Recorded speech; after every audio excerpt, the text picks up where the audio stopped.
Buenos días, buenas tardes, buenas noches. Esto es Libro Claroscuro. Yo soy Pavel y el día de hoy vamos a platicar un suceso que aconteció apenas hace 6 días. La semana pasada falleció uno de los grandísimos escritores mexicanos, el buen Sergio Pitol de Meneghi. Nació en Puebla en 1933 y finalmente falleció en Jalapa el 12 de abril.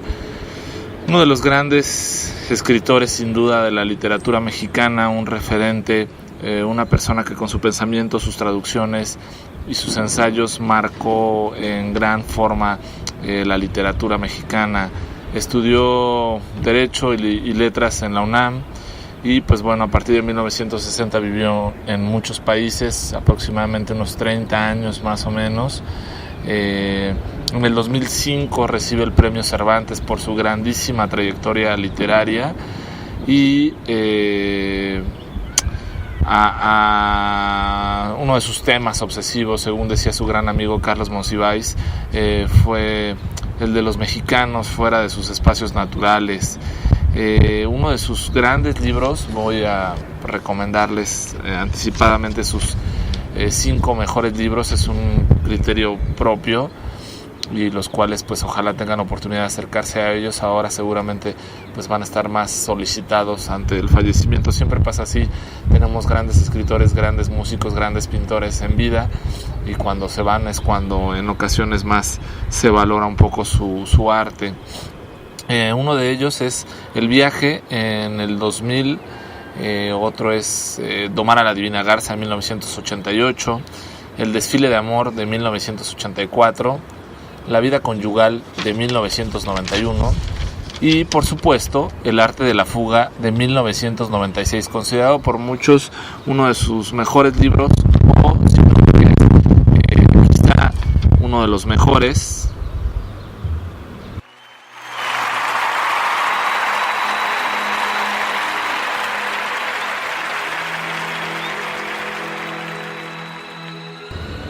Y pues bien, el libro del cual les vamos a platicar, como ya les comenté, es El arte de la fuga de 1996.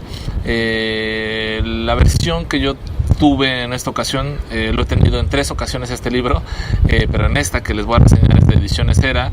Es la primera reimpresión de la segunda edición, o sea, la segunda edición fue en el 2011 y su primera reimpresión fue en el 2015. Es de 317 páginas y se divide en 3 grandes temáticas, ¿no? Estamos aquí en plena con este calor. Se escucha mucho aire. En ocasiones es un poquito difícil las transmisiones así, pero pues bueno, vamos a hacerlo de la mejor forma posible. La primera gran parte es de sus memorias, la segunda parte es de sus escritos y la tercera parte es de este libro, como les decía, lo he tenido en 3 ocasiones porque en algún momento cuando estuve estudiando en bibliotecología, estudios de la información, pues este libro me fue recomendado y lo conseguí. Posteriormente, cuando busqué la bibliografía de la licenciatura en creación literaria, pues estaba este libro. Y por última vez, lo he tenido, bueno, sí, 3 veces. La última ya no lo compré porque ya me acordé que ya lo tenía comprado 2 veces, entonces casi lo tengo por 4 ocasiones. La otra vez fue, estaba buscando libros sobre libros, que es uno de esos temas que me apasiona. Si algún libro en la vida me gusta, es un libro que hable sobre libros, y este es de los mejores libros que habla sobre libros. Y la última fue en un remate en Ediciones Era, ahí en la colonia Roma, y había muchísimos libros, ¿no? El primero de Sergio González Rodríguez y este de Sergio Pitol, sin dudarle, El arte de la fuga. Pues bueno, me hice con él. Entonces, de cierta suerte que en algún momento lo tuve por triplicado en casa. Las otras 2 versiones no sé quién se las quedó, pero bueno, pues qué gran libro les acabamos o les di en su momento. No les estoy cobrando el regalo, por supuesto, pero es de esos libros que valen muchísimo la pena. Y bueno, entonces en este capítulo del libro Claroscuro solamente les vamos a hablar de la sección de memoria del arte de la fuga. Va a ser el único libro que reseñemos en 3 partes. La verdad es que vale mucho la pena. Sí, un poco en tributo a Sergio Pitol, gran escritor mexicano, pero también a este grandísimo libro que sí no es accesible a todos.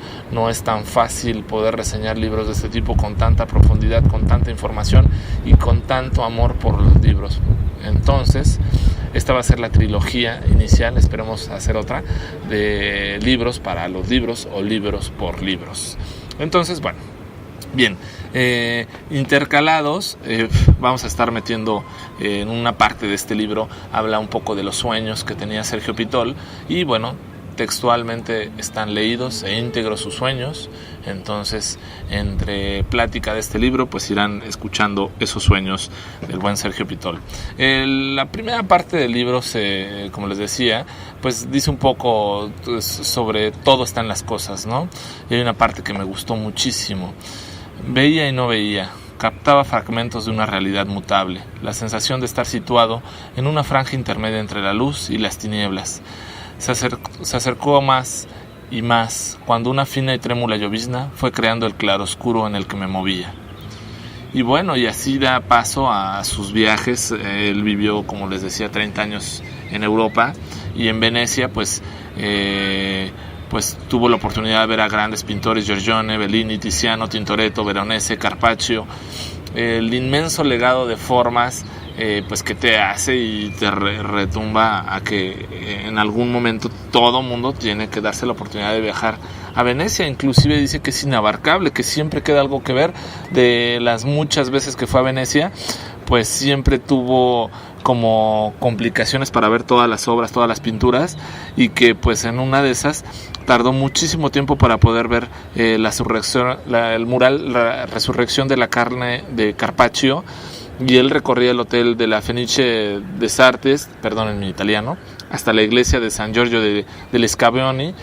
Y pues bueno, todas esas veces que lo recorrió, pues tenía tan mala suerte de no haber podido ver este gran mural de Carpaccio, hasta que como en la quinta, sexta vez tuvo esa oportunidad de poderlo ver. Por ahí del 78, 79, almorzó en México en el Bellinghausen y se hizo muy amigo de Juan Villoro.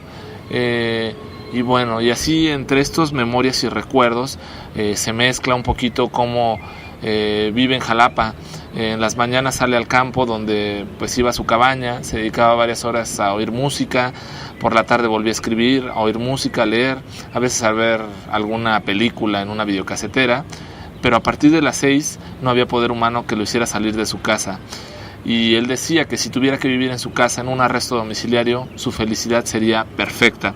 Y esto se repite con muchos escritores, esa costumbre de desde temprano escribir, darse un tiempo, ver películas, música, pero como que esa costumbre, esa dinámica, esa forma de ser, de que ya después de las 6 prefiere un poco dejar la juerga para dedicarse y estar lúcido en la escritura.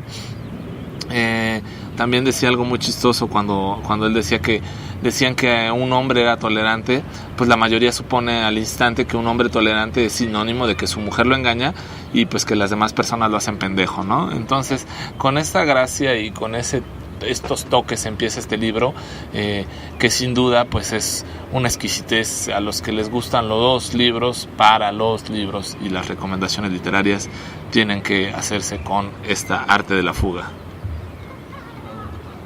Pequeña ciudad costera, tal vez en España, en una región que desconozco. El edificio es anodino, chato, sin ningún elemento de ornato.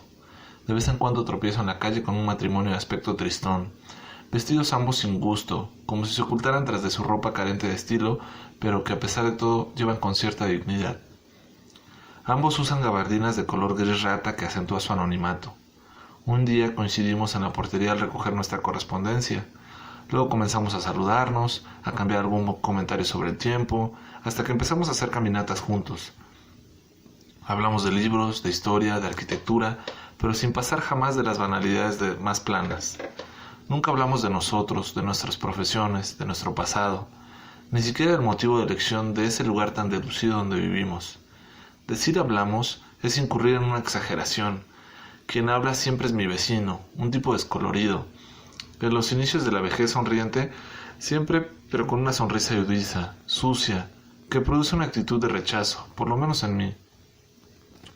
Nunca pongo demasiada atención a lo que me dice, pero de cualquier modo no me molesta salir con la pareja. Prefiero ir con ellos que estar solo.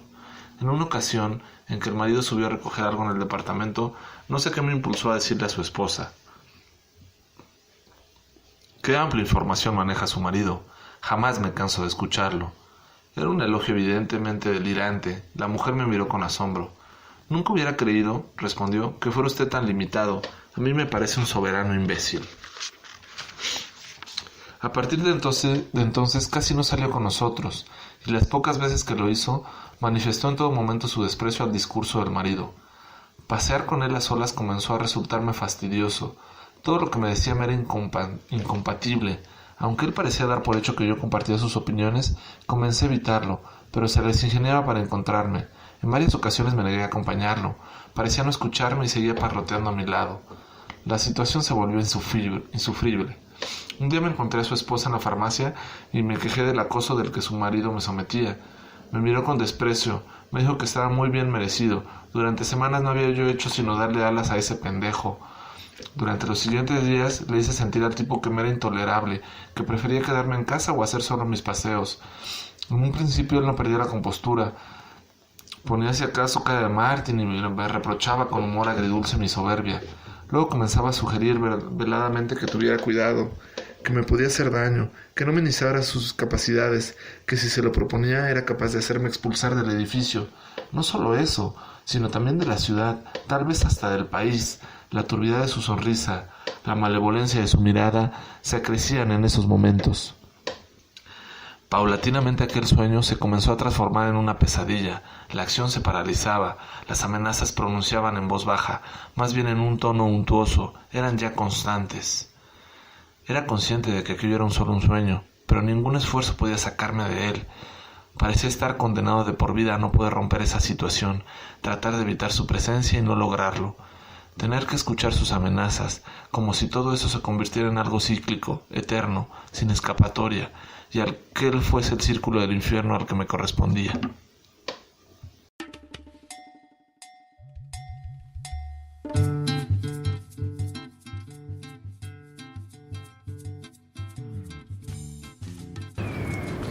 Y bien, así llegamos a la parte donde platica su memoria con Carlos Monsiváis cuando eran jóvenes en 1957. Y pues bueno, una de las cosas que más recuerda o que con más agrado recuerda, pues es el gusto y de lo que se enorgullecían del rápido crecimiento de sus bibliotecas personales, ¿no? En su momento la de Carlos Monsiváis refiere que llegó hasta los 30,000 ejemplares. Entre sus múltiples memorias pues siempre sale a colación que pues se les atravesaba una librería y iban a ver libros. Muchas veces o casi todas salían con un alterón de libros bajo el brazo y bueno, pues en muchas ocasiones coincidieron en comprar los mismos autores. En una de ellas compraron ambos a Conrad. Uno llevaba a Victoria y Bajo las miradas de Occidente y el otro llevaba a Lord Jim, El vagabundo de las islas y El agente secreto. Vayan tomando nota porque estos libros que recomienda Sergio Pitol en este libro son impresionantes, imprescindibles.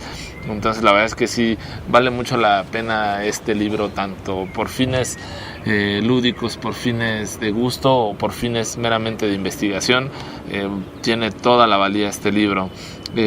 Pues también en su momento platica, ¿no? En una de las múltiples esperas en los periódicos cuando iban a dejar sus escritos, pues hicieron un repaso de lo que se escribía en México y hicieron como una lista de los escritores aprobados en México y ellos eran pues Golostiza, Pellicer, Salvador Novo, Villaurrutia, El laberinto de Soledad y la Libertad, bajo palabra pues obviamente de Octavio Paz, Juan José Arreola, Juan Rulfo, Balún Canán de Rosario Castellanos, La región más transparente de Carlos Fuentes.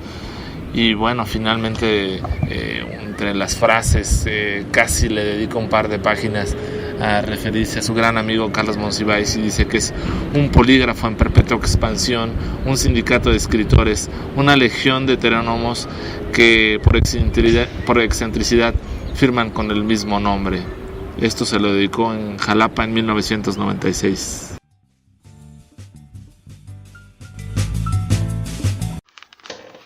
...24 de abril de 1994... Estoy a punto de abrir la puerta de mi casa cuando un joven se acerca y me pregunta si le permitiría sacar pasear a Sacho esa tarde. La proposición me viene de perlas, porque tengo que escribir un artículo que debía ya haber terminado. A las 5 de la tarde, la hora del paseo vespertino, pasa por la casa. Me dice que llevará al perro al parque de los Berros. Sacho sale con él sin protestar, lo que me deja bastante asombrado, pero no regresa a la hora convenida. Por la mañana, muy angustiado, salgo a preguntar a los vecinos si saben algo de Sacho, si lo han visto con un joven de tales y cuales características, y nadie puede darme razón, ni del perro ni de su acompañante. Al mediodía Sacho se presenta en casa, muy maltrecho, sediento e irritable. Llega solo. Tiene un collar de cuero diferente al suyo. Algo me llama la atención en ese collar, pero no logro saber con exactitud qué es. Tiene un grabado que implica algo riesgoso. A esas horas se hace pública la noticia del asesinato de un político local. La ciudad se llena de rumores. Por la noche, en el noticiero de la televisión, me entero que un personaje sospechoso había estado paseando con un perro por el lugar donde había ocurrido el crimen. Una locutora describe al perro, y todas sus características coinciden con las de Sacho. No me cabe ya la menor duda que el criminal o uno de sus cómplices es el muchacho que se había llevado a Sacho. No logro explicarme cómo pudo dejarlo en manos de un desconocido. Mi ansiedad crece a medida que pasa el día. Pueden sospechar de que Sacho está implicado en una conjura, que hasta yo pueda tener ligas con los criminales. A todo esto, Sacho se comporta conmigo con una insolencia infinita. Pocas veces lo he visto tan desagradable, como si estuviera resentido, y me culpara de los malos ratos pasados la tarde y la noche anterior. ¿Pero dónde pudo haber pasado la noche?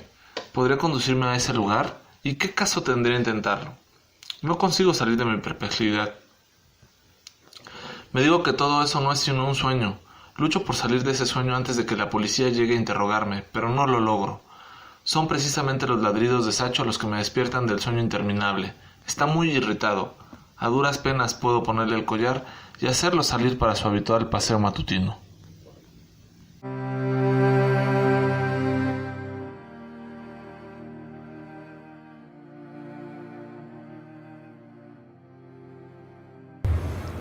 Y así llegamos a la herida en el tiempo. En esta sección del libro, Sergio se refiere un poco a todos esos recuerdos que te van marcando en la vida.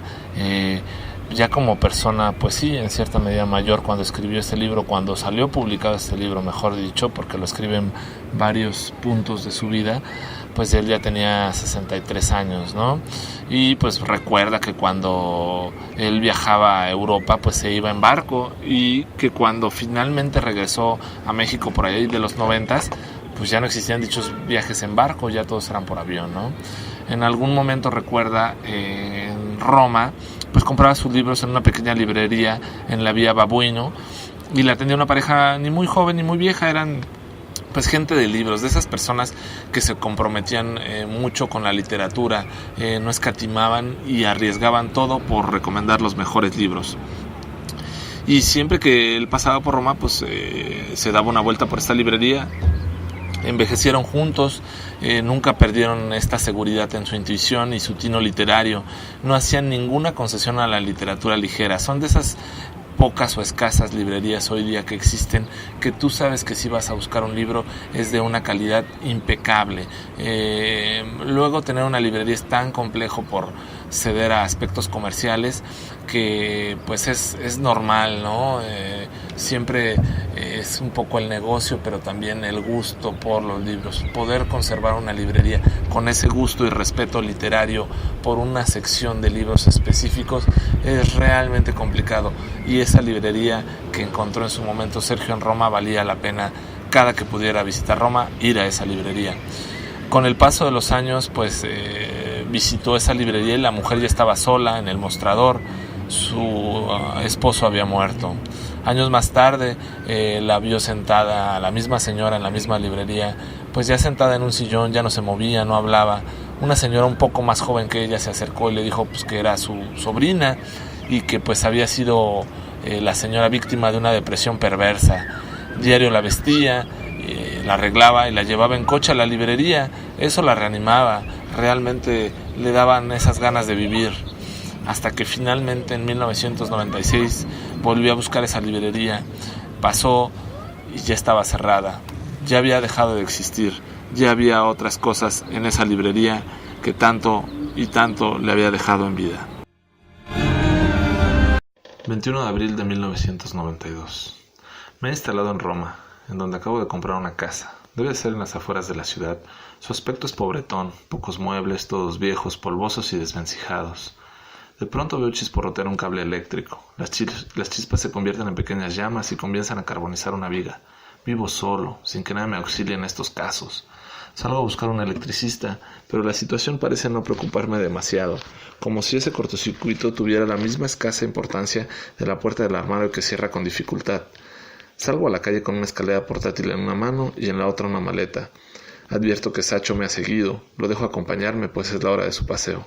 Escondo la escalera y la maleta entre el macizo de flores en una pequeña rotonda bastante desabrida.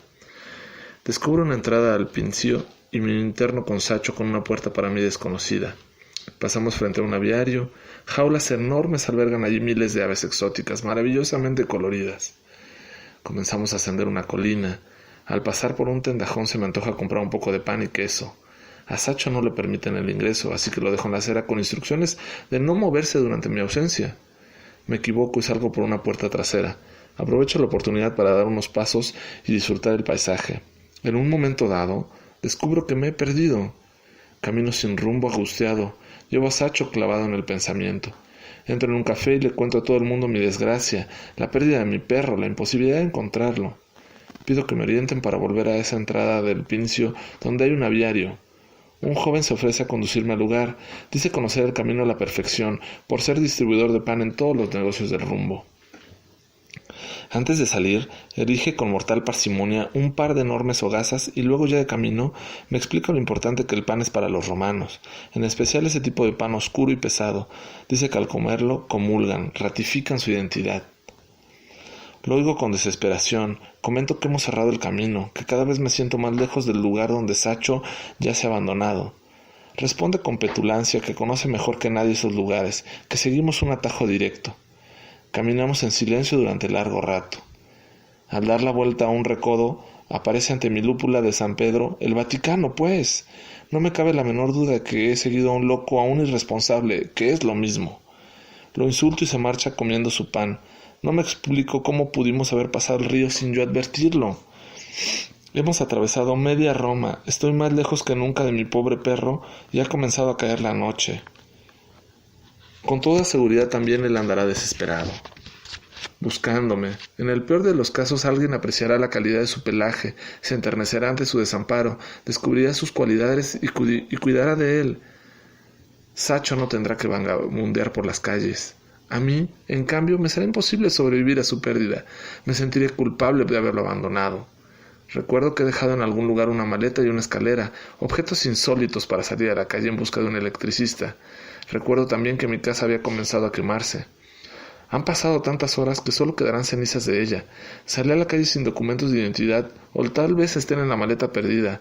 No tengo amigos en la ciudad a quienes recurrir. Me presentaré mañana al consulado para pedir mi repatriación. Volveré a México en la miseria, pero eso no me importa. Lo verdaderamente trágico es regresar a México sin Sacho. En ese momento despierto desolado, con la sensación de que el resto de mi vida transcurrirá sobriamente, que nunca podré recuperarme, que todo ha sido culpa mía. Me cuesta trabajo convencerme de que he resucitado, es decir, que he vuelto a la realidad, que estoy en mi cuarto, que la agonía que acabo de vivir ha sido un mero sueño. Y en ese momento descubro que a 1 metro de mi cama Sacho duerme. Veo el reloj, es tardísimo, ha pasado la hora en que debe de salir. Por ser domingo estamos solos en casa. Le pongo de inmediato la correa y hacemos nuestro habitual recorrido por el centro de Coyoacán. Vuelve a cada momento la cabeza como si quisiera cerciorarse de que en verdad está conmigo, como si hubiera soñado que yo me había perdido en un inmenso parque de una ciudad extraña.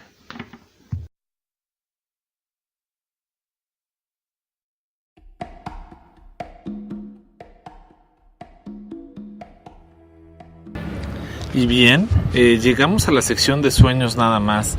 Estos 3 sueños que les platiqué entre reseña, valga la expresión, pues vienen en este capítulo del libro.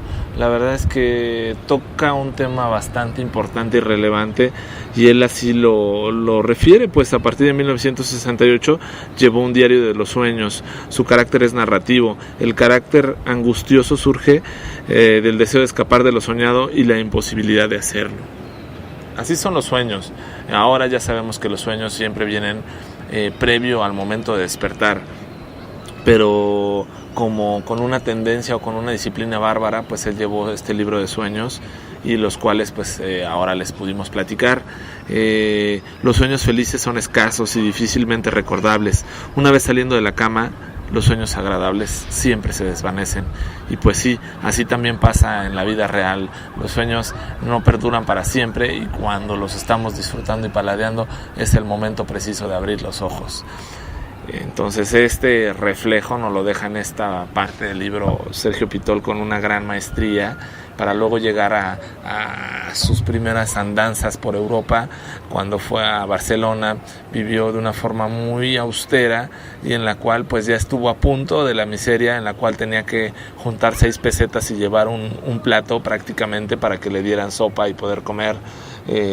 Escribía poco, pues sufría de insomnio. Este insomnio de la pobreza lo preocupaba en demasía, y bueno, siempre esas presiones para los escritores son básicas o son ciertas, ¿no? Las presiones económicas que a la larga, y con el tiempo y con su calidad, le ayudaron a poder seguir escribiendo y dejando un gran legado para todos los que disfrutamos con su lectura. Pues bien, en esta ocasión pues vamos a dejar hasta aquí la primera de 3 partes de este libro, El arte de la fuga. Espero que les haya gustado, y si fue así, pues esperen la segunda parte, pues viene algo muy bueno, la sección de las escrituras de Sergio Pitol. Soy Pavel Velasco, este fue el libro Claroscuro. Buenos días, buenas tardes, buenas noches, adiós.